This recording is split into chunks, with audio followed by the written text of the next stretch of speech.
Hi, my name is Travis McVeigh. I'm an anesthesiologist from Dallas, Texas. I host a podcast called Thank You Notes at Ars Longa Media. Showing gratitude to people just makes me feel good, and I want to share the practice of thank you notes with everybody who listens. I write thank you notes to people and then bring them on the show to read it to them. Past guests have included my high school teachers, my friends, other physicians, and a couple of internet celebrities. I will also be doing episodes that explore the science behind gratitude practices to demonstrate to everybody the actual tangible benefits of practicing gratitude. Listen everywhere you get podcasts and check out the extras on my social media accounts. Thank you for listening.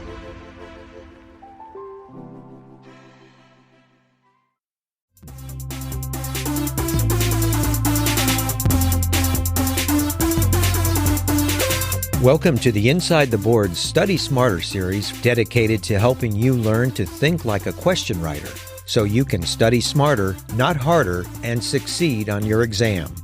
Welcome to the Inside the Boards Study Smarter series for the USMLE Step 1. It's 2019 and we're doing this again. Today it's me and Stuart. Stuart, how are you? I'm doing great. Thriving here.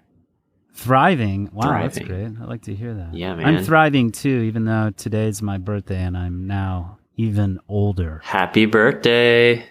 Oh, thanks. We'll have to go grab a brew after this. Yeah, that'd be nice. Virtual brew.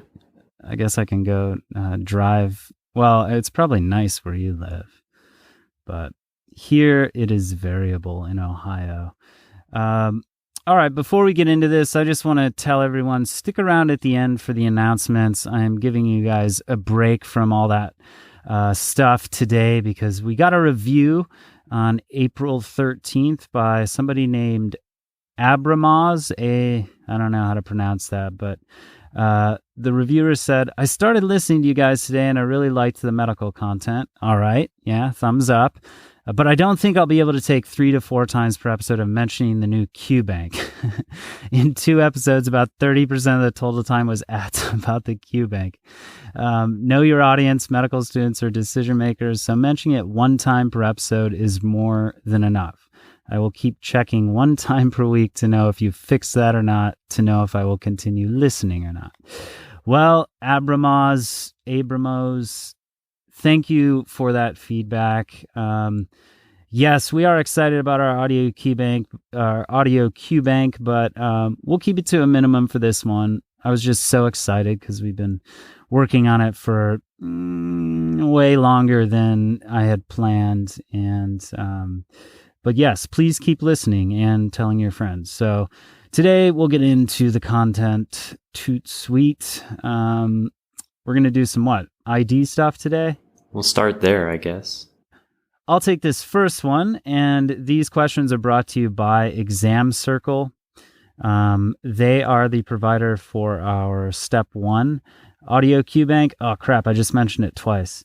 Hopefully that's not too bad. So go over to examcircle.com. It's actually a free audio QBank that is crowdsourced, and their model of question writing is, I think, at least has the potential to really find the highest yield content to be included in a QBank. So examcircle.com, it's free, sign up, help contribute. All right. A 25-year-old male presents to the emergency room complaining of fevers, vomiting, headache, and muscle aches. He reports 2 weeks ago he went on a hunting trip where he shot and killed a bear. Oh, nice. He brought several pounds of the meat home and consumed them. Laboratory workup reveals a significant eosinophilia, and a muscle biopsy confirms the diagnosis. He started on the first-line therapy for his condition. Which of the following medications shares a similar mechanism of action to this patient's current treatment regimen? I was thinking we'd start with kind of a standard framework of approaching these. I tend to just read the vignette all the way through, but maybe what we'll start doing is doing this kind of 4-step process where we look at the interrogatory first. So that's which of the following medication shares a similar mechanism of action to this patient's current treatment regimen. All right. Next, read the vignette. Next, Done. summarize the vignette. So in your Cool. own words. So Guy basically kills here- bear, eats bear, gets sick. Yeah. And he's sick with an eosinophilia, and he started on a medication that treats the condition that is not named, of course. So then we get to our answer choices. A is ivermectin, B is colchicine, C is metronidazole, and D is diethylcarbamazine. This is kind of a tough one. They're not making it easy for you. So we don't know. I mean, assuming you just read this off the cuff, you might not know the diagnosis. You could probably tell from the eosinophilia, they probably have some sort of parasitic infection. And the muscle biopsy may be a giveaway for you because that confirms the diagnosis here. After that, And there's very few things for which a muscle biopsy confirms the diagnosis. right, exactly. And then even if you know that, this is trichinosis, maybe. That's my guess based on that. Which you get from like eating things like uncooked pork and stuff like that. I guess the bear meat is just a weird way of going toward Weird that. way of doing it. Not classic, but I don't know enough about bear meat, Bear meat. to really comment on whether or not it might have trichinella. But regardless, it asks you what medication has a similar mechanism, right? So we treat trichinosis with albendazole, right?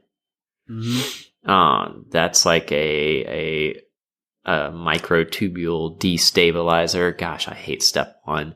So it basically makes it so that the parasites cannot really have good motility, right? What other drugs kind of inhibit motility that you can think of?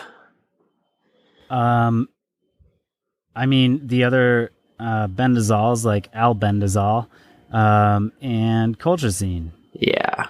So really, colchicine kind of acts very similarly, except instead of with like the parasitic organisms, it's acting on your own neutrophils. Usually we use that for anti-inflammatory, like gout treatment, right? So that's a really interesting way to go about it. The other things that are going to affect like microtubules are things like antifungals or like griseofulvin, and then the classic ones that you got to know for step one are going to be the like vinca alkaloids and the Taxol drugs, right? Those kind of either destabilize microtubules or actually overstabilize them so they can't be broken down, and then the cancer is killed with that, right? Yeah. I think this question illustrates something important. So imagine yourself 6 hours into step one. You've run out of break time because you had to cry for half an hour's worth of time. And you have to go to this block, and it's, the end of that block, and you're facing your final block, and you read this question. You're like, okay, 25-year-old dude, eats some bear meat or any meat, all of a sudden has an eosinophilia and muscle pain. And he started on a first-line therapy for his condition.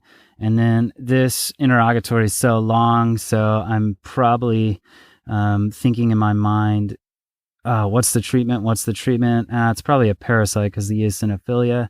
I bet the answer is ivermectin because that's an anti-parasitic medication. Boom. But got it. But No. you'd be wrong. You'd be wrong because you didn't pay attention. So this one is which medication shares a similar mechanism of action to that first-line treatment. So the first-line treatment we have to know first we have to know the diagnosis, the most likely diagnosis, which is trichinella. And then we have to know the first line treatment, which is albendazole. And then we have to know in general the mechanism of action. That's,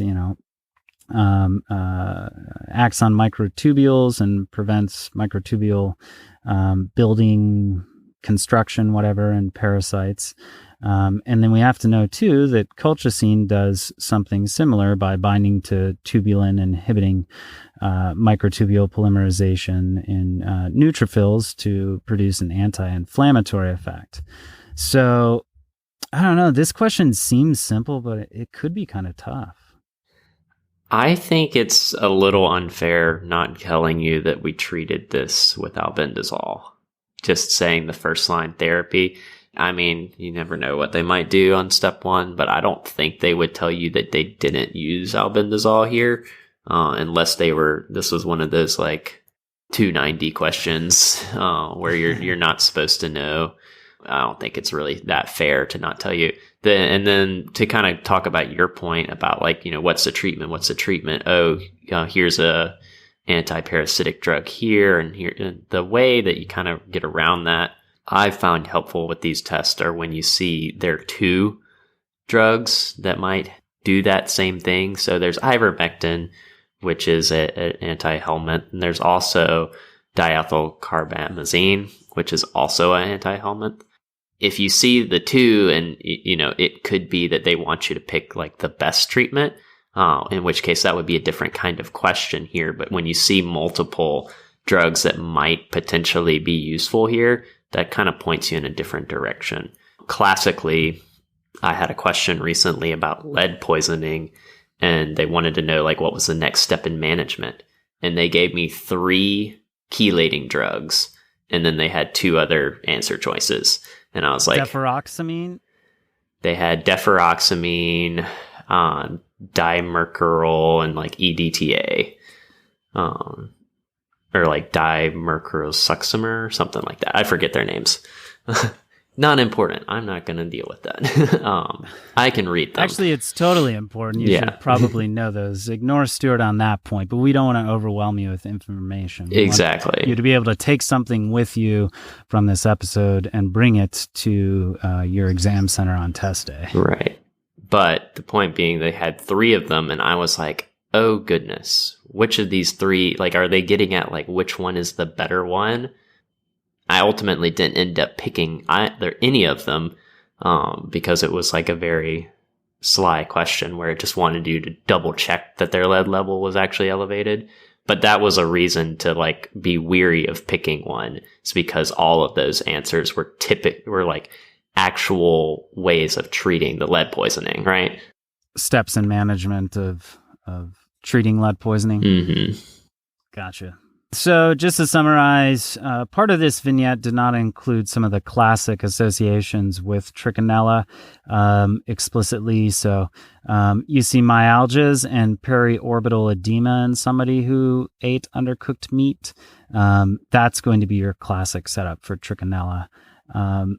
Another one of my favorite couple parasite facts that you want to keep straight are the liver hydatid cysts. Do you know what that's in?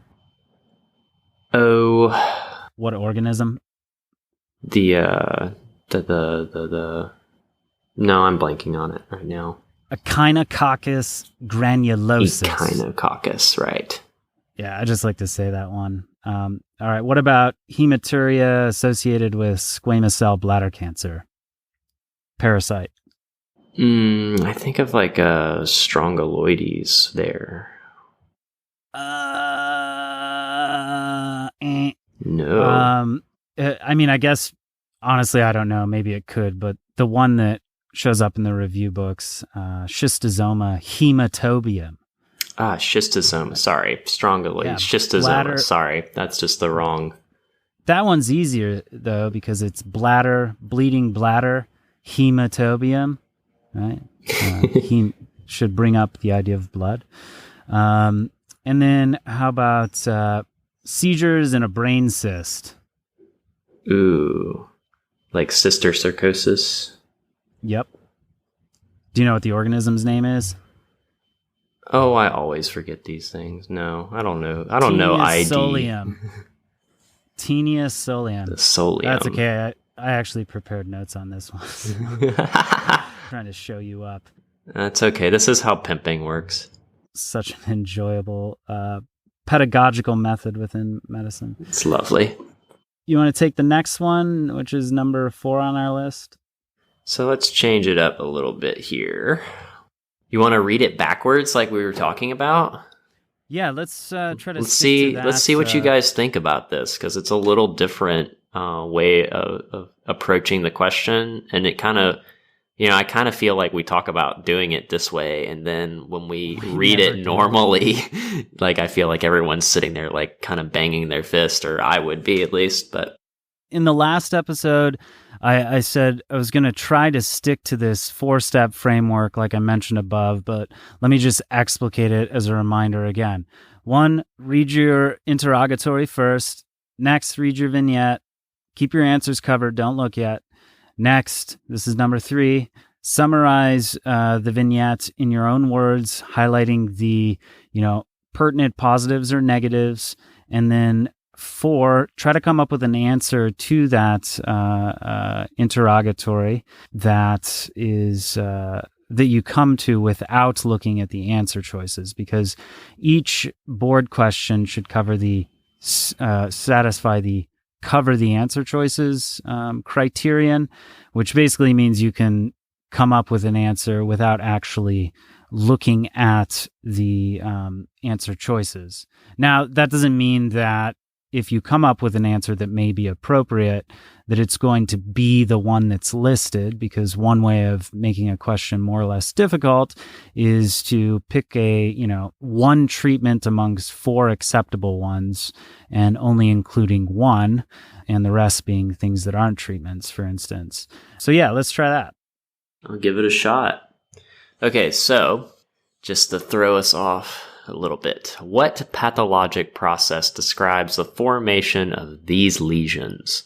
So we know we're talking about some process here. So we have a 27-year-old male who is a known IV drug user who presents to the ED with shortness of breath. He's difficult to arouse and intermittently responsive to questions. He's febrile, he's like a medical student. Classic, right? Difficult to arouse, intermittently responsive to questions. In the way, he's febrile, tachycardic with a blood pressure of 108/76. His respirations are 10. On exam, there are lesions on his nails as well as fingertips and toes. When these lesions are palpated, he withdraws vigorously. All right, again, what pathological process describes the formation of these lesions? Is it? Whoa, not yet. Ooh.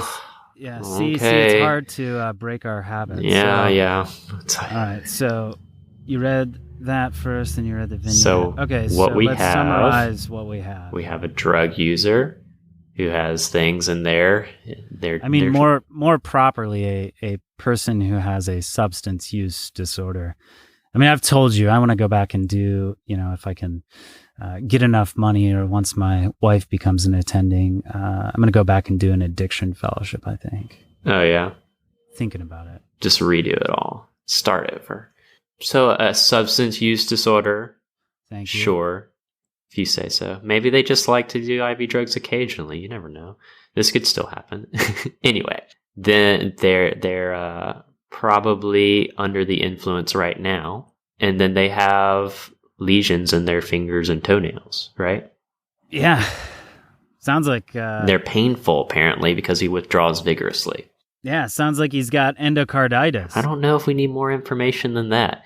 In fact, that's kind of the beauty of these questions, or these, like, when you read the interrogative and you're like, what pathological process describes the formation of these lesions?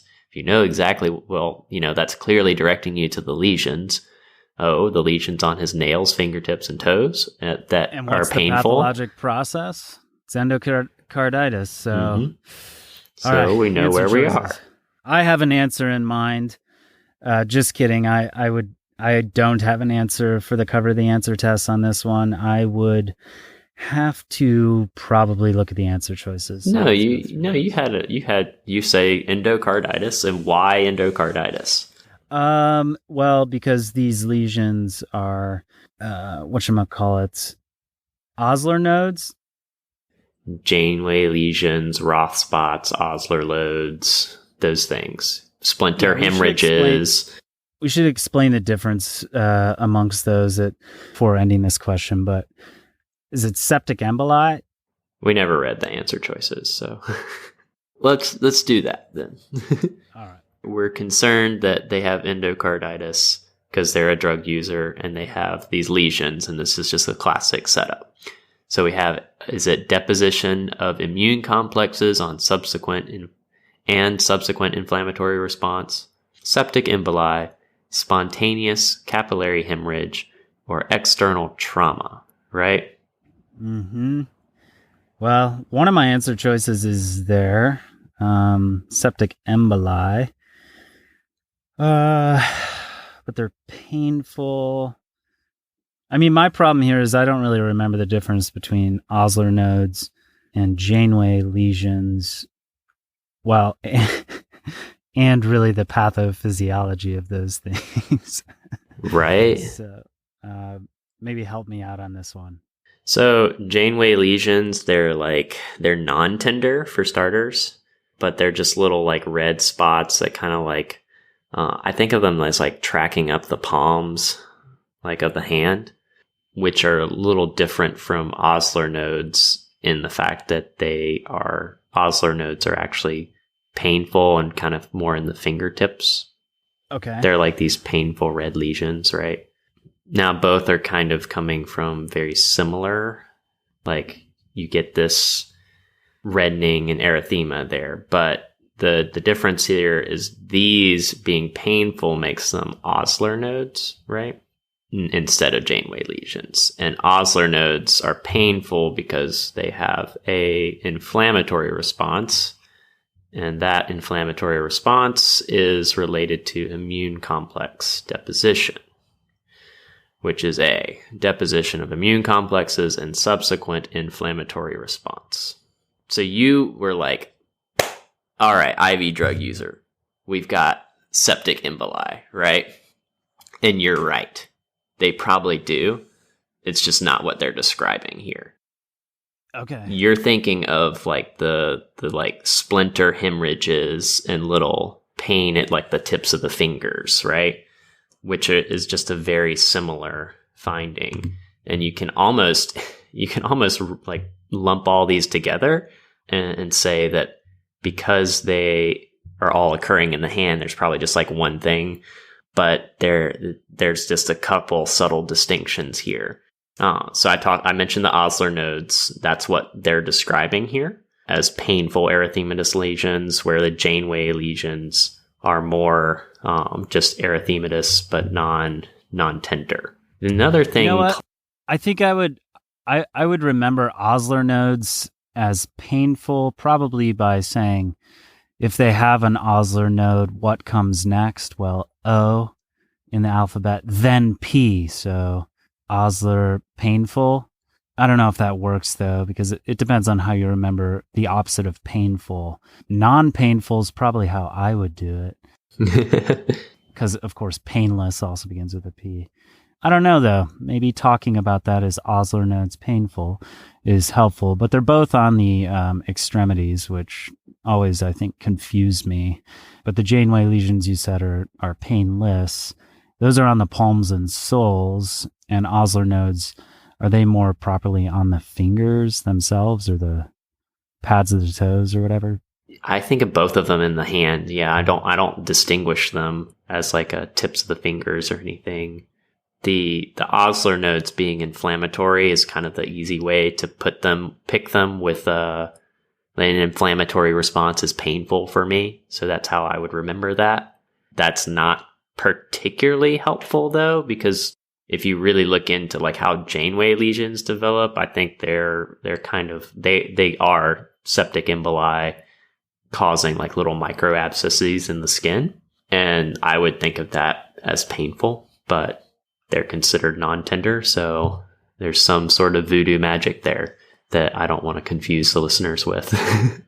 Is it that you don't want to confuse them? Or I don't understand it either. Yeah. Come on, let's be honest. But then again, you don't have to know everything to get these questions right. So, all right. Yeah, that's the problem with step 1 is you do have to know everything to get it right. What about the mnemonic from Jane?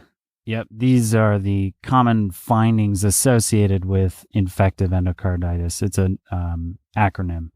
Ooh, okay. So I can't think of F right now, but O is probably the Fever. Osler nodes. Okay. Fever, Roth Osler spots. nodes, Roth spots, and Janeway lesions.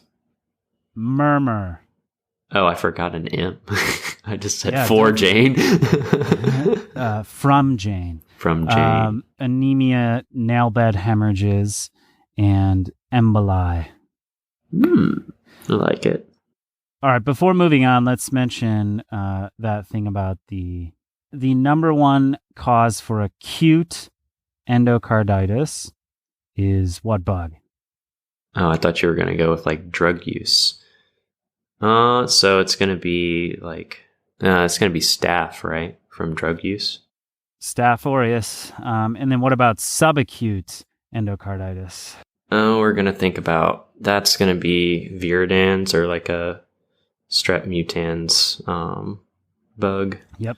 Classically, Streptococci. classically, they just had some like dental work done, or they have really bad oral hygiene. And then there's the like one you have to like, for some reason we love this. I guess we love this relationship between strep bovis and colon cancer. So that's like another one to look out for if you see an older gentleman who hasn't had like recent dental work or something, and they're found to have endocarditis, and it comes back as a strep bug. Consider doing a colonoscopy. Okay, that's I did not know that one. That's good. Right. It's an interesting association, and that's why I think it's testable. It's more step 2. Absolutely. That's getting away from step 1, though. Murmurs. So which valve is most likely or most commonly involved in endocarditis, bacterial endocarditis? It's going to be a tricuspid murmur. So that's in IV drug use, right? Yes. Let me restate that. It's overall the valve most commonly involved in endocarditis is the mitral valve. But yes, if you have a tricuspid new onset, like tricuspid murmur or vegetation on the tricuspid valve, you can take it to the bank that the person has a substance use disorder. Ooh. IV drugs. Ooh. Is that better? It's close. There's one instance I'll throw out where it's not the case. Oh, man, okay. Yeah. Give it to me. No. You called me out on my tricuspid. I just like jumped to endocarditis being IV drug use all the time. You might have tricuspid or pulmonic valve involvement with metastatic carcinoid. Yeah.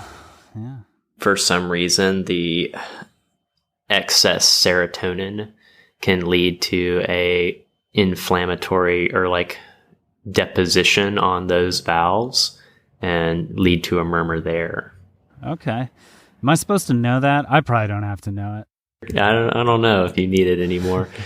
I think I've had 3 patients in the past 7 years who had endocarditis pregnant, but man, they got really sick. But it's disappointing. They didn't have some of the Janeway Osler nodes findings. Probably not disappointing for them, but disappointing from I would like to see this standpoint. Oh yeah. I mean, the fact is like a lot of these are like question worthy material where you may not see it in real life just because we typically try to catch things earlier than they before they become really bad. Like tertiary syphilis, you're not going to be, hopefully you would be in a really interesting situation where you see tertiary syphilis. First patient I ever saw on my geriatric psychiatry, first rotation, first day, tertiary syphilis. I was like, oh man, 3rd year is going to be awesome. Yeah. It got a little more quotidian after that. Gotcha. But yeah, the other situation, but it would be like carcinoid. But you got it. IV drug use is definitely going to be more common. All right. So as promised before, though, here are our announcements for this episode. Now, I know some of you want to turn this off, specifically probably at Abramos, I don't know. But I hope you don't, because I'd like you to hear my appeal and offer. So number one, we will pay for your USMLE or COMLEX registration fee. We're running a contest now over the course of 3 months, and the top 3 winners who earn enough points, which I'll get to in a second, will be entered into a drawing at the end of 3 months to have their USMLE or COMLEX exam registration fee paid for, thanks to physicianloans.com. During this contest, you earn points for doing certain actions like leaving a review on iTunes. So Abramos would have already got 1 point or 2 points, however that's set up. I can't remember. Next, we're doing kind of lifestyle encouragement things. So we are granting points as well for you doing the things you probably normally do or feel like you ought to do to have work-life balance.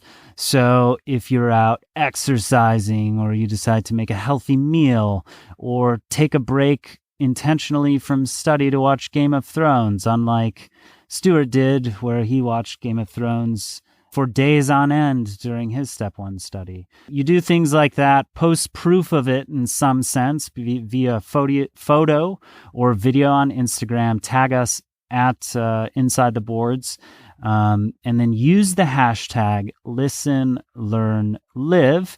This is kind of the framework or rubric around which we're building Inside the Boards, because if you have listened to us, you probably notice we try to encourage not only you to study and do better or as well as you can on your board exams, but also to put it in the perspective of the broader context of your life, because truly, your life is more than just medical school. You will not be able to be a good doctor. You will not be able to, quote Lincoln Osiris from Tropic Thunder, survive if you do not have balance in your life. So we want to encourage that. Basically, then, you do the things you normally do, but post the proof on social media and then help us out if you find our content useful by sharing episodes, things like that. And you could get different prizes like subscriptions to our audio Q bank, or the ultimate grand prize, your USMLE COMLEX registration fee. It's over a $600 value. And again, thanks Physician Loans, because we could not afford to pay that right now. At any rate, there's announcement number 1. Announcement number 2, please go download our iOS beta app and give us feedback. Use the meditations in there, again, as another part of the live component of our Listen, Learn, Live framework. Help you kind of de-stress during med school.